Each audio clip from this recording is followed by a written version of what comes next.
دل کو چھو لینے والی بہت ہی پیاری کہانی۔ میں ہوں اریحا اور آپ میرا چینل دیکھ رہے ہیں اریحا کہانیاں۔ ہم 3 بہن بھائی تھے، مجھ سے چھوٹا ایک بھائی اور بہن تھی۔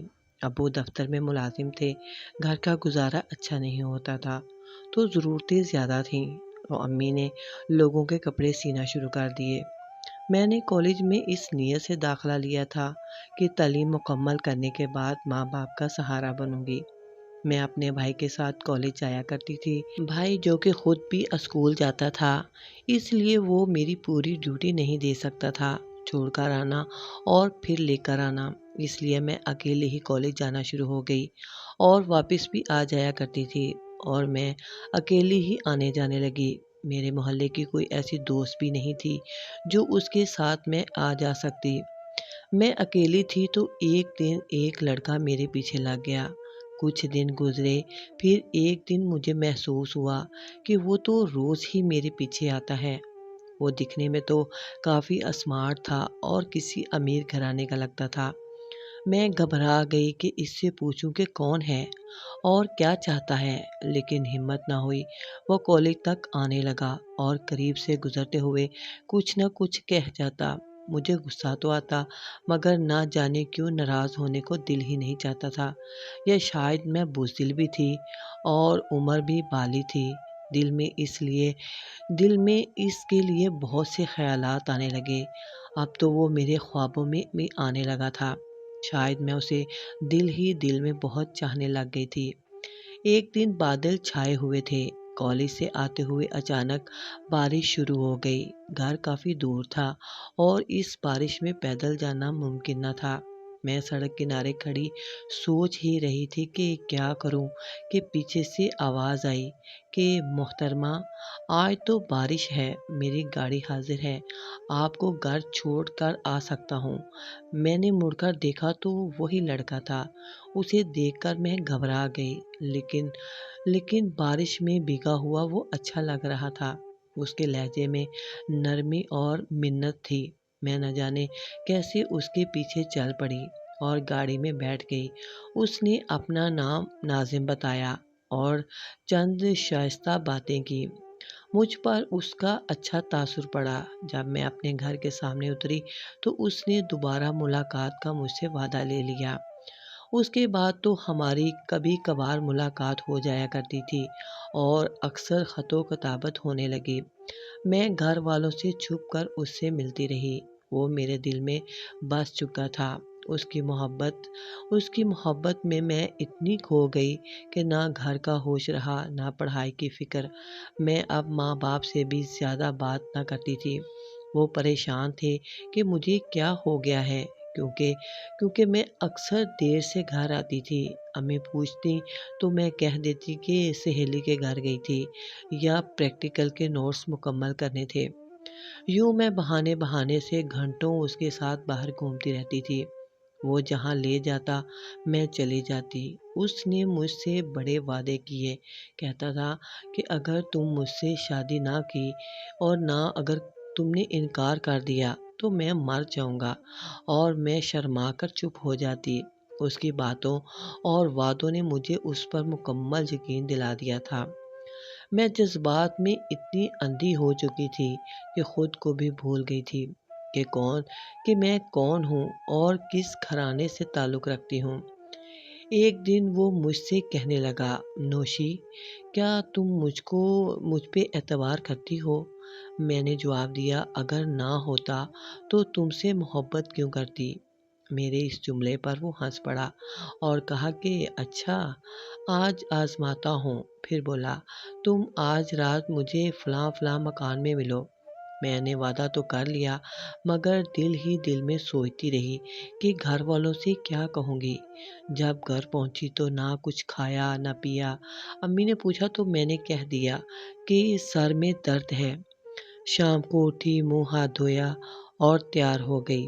امی نے وجہ پوچھی تو بہانہ کر دیا کہ سہیلی کی سالگرہ ہے۔ سالگرہ کا سن کر میری چھوٹی بہن پیچھے لگ گئی، ضد کرنے لگی اور کہنے لگی کہ آپ تو روز جاتی ہیں، آج میں بھی آپ کے ساتھ چلوں گی۔ بڑی مشکل سے اسے منایا، خدا خدا کر کے وہ مانی۔ امی پریشان تھیں کیونکہ بادل چھائے ہوئے تھے اور تیز ہوا چل رہی تھی۔ موسم کچھ خراب تھا لیکن میری نیت بھی اس سے زیادہ خراب تھی۔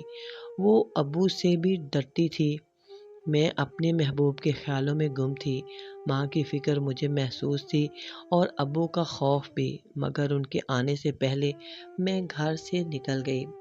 ناظم میرے ہوش و حواس پر چھایا ہوا تھا۔ مجھے اس کے سوا کچھ نظر ہی نہیں آ رہا تھا۔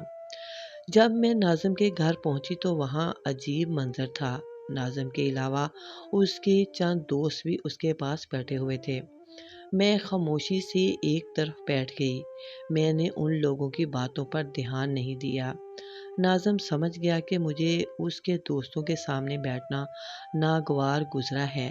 اس نے کچھ دیر بعد ان سب کو رخصت کر دیا، لیکن مجھ پر گھر سے آنے کا خوف طاری تھا۔ میں نے جانا چاہا تو ناظم خفا ہو گیا اور چلانے لگا کہ میں نے تمہیں جانے کے لیے نہیں بلایا تھا۔ اس وقت مجھے شدت سے احساس ہوا کہ میں نے آ کر تو بہت بڑی غلطی کی ہے۔ اس کی آنکھوں کا رنگ لال ہو رہا تھا، ایسے جیسے کوئی نشہ کیا ہو۔ ماں کی بھولی بھالی صورت آنکھوں کے سامنے گھوم گئی۔ باپ کا قہر آلود چہرہ یاد آیا اور میں رو دی۔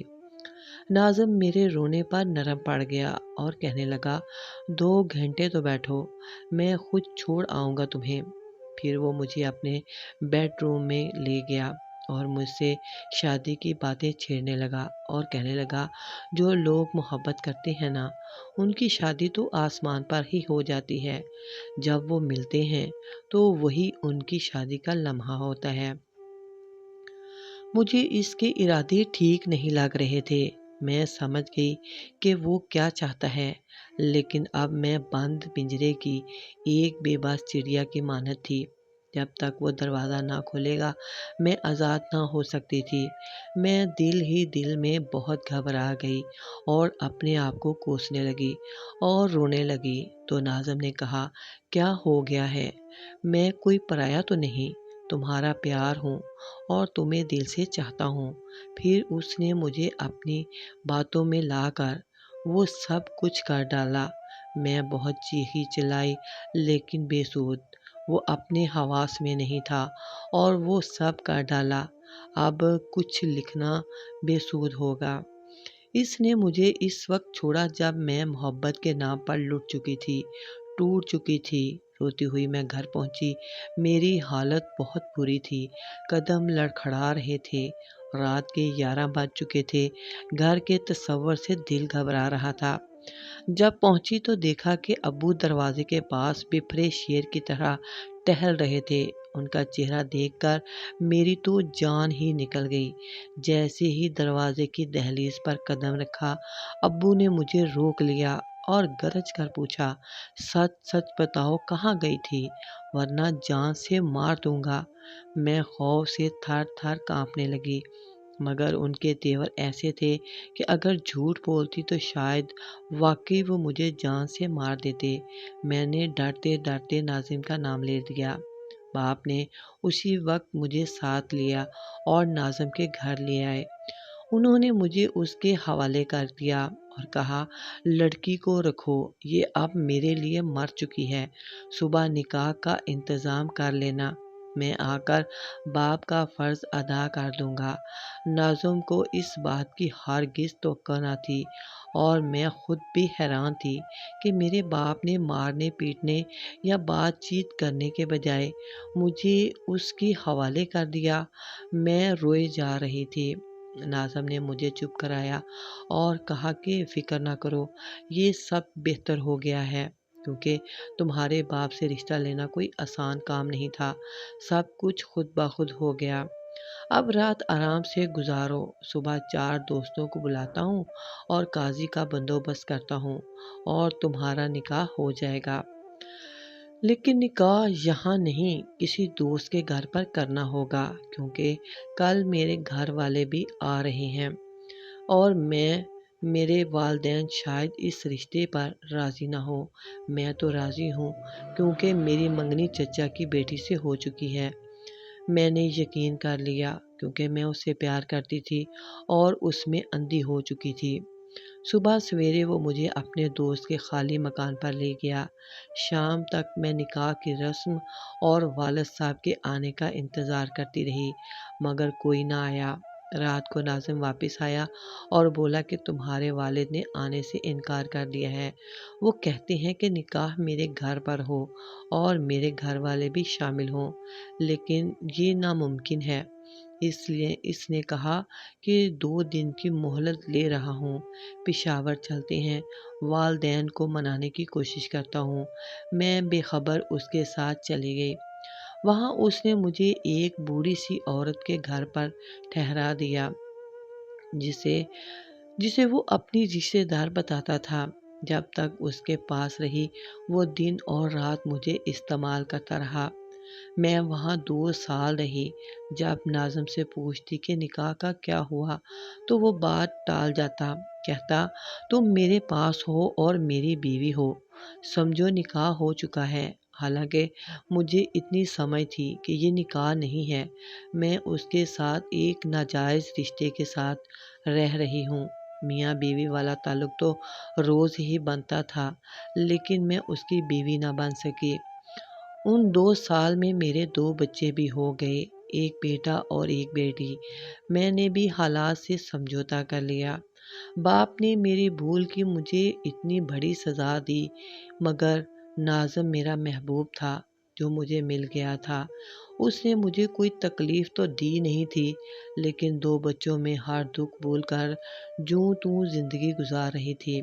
اب نکاح ہوا تھا یا نہیں، اس سے مجھے کیا حاصل ہونا تھا؟ جو زندگی مجھے نصیب میں ملنی تھی وہ مل ہی گئی تھی۔ ایک روز اچانک ناظم آیا اور اس نے مجھے کہا کہ اسے بیرون ملک ملازمت مل گئی ہے، لہٰذا اب وہ کینیڈا جا رہا ہے۔ وہاں کی شہریت ملتے ہی میں بہت جلدی تمہیں بلوا لوں گا، اس نے مجھ سے کہا، اور فکر نہ کرنا، بڑی مشکل سے یہ اتنا اچھا موقع ملا ہے۔ ہمارا مستقبل سنور جائے گا اور ہمارے بچوں کا بھی۔ اور وہ مجھے روتا چھوڑ کر کینیڈا چلا گیا۔ اس کو گئے ہوئے اب 6 سال ہو چکے ہیں۔ سوچتی ہوں مر جاؤں مگر بچوں کا خیال آ جاتا ہے۔ لوگوں کی لعنتیں مجھے چین نہیں لینے دیتی۔ بڑی مشکل سے ایک اسپتال میں بحیثیت آیا نوکری ملی ہے۔ ناظم نے پھر پلٹ کر خبر نہ لی۔ اس باپ کے در پر جانے کا حوصلہ نہ ہوا جس نے ہاتھ پکڑ کر گھر سے کھڑے کھڑے نکال دیا، کسی غیر کے حوالے کر دیا۔ اتنا پتہ چلا ہے کہ ناظم نے کینیڈا میں شہریت لینے کے لیے کسی کینیڈین لڑکی سے شادی کی تھی، مگر پھر ان دونوں نے سچ مچ کا گھر بسا لیا۔ میں کیا کر سکتی تھی جبکہ میرے پاس تو نکاح کا سرٹیفکیٹ تک نہیں تھا، کیونکہ میرا نکاح ہی نہیں ہوا تھا۔